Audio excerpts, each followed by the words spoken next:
নমস্কাৰ বন্ধুসকল। বহুতে কয় মোক মই ঘৰত কি কৰি থাকোঁ।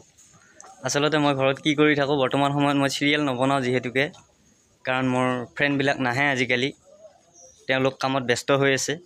তাৰ কাৰণে মই ঘৰতে কি কৰি আছোঁ সেয়া চাওক।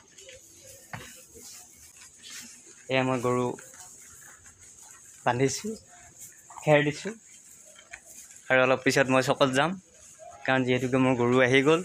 গৰু বান্ধিলোঁ, এই চাওক কি সুন্দৰকৈ দানা পানী খাই আছে গৰুৱে। এইখন মোৰ ঘৰ হয়। বৰ্তমান মই এতিয়া চকত যাম, যিহেতুকে মই ভাবিলোঁ এটা সৰুকৈ এটা মিনি ব্লগ এটা বনাই দিওঁ।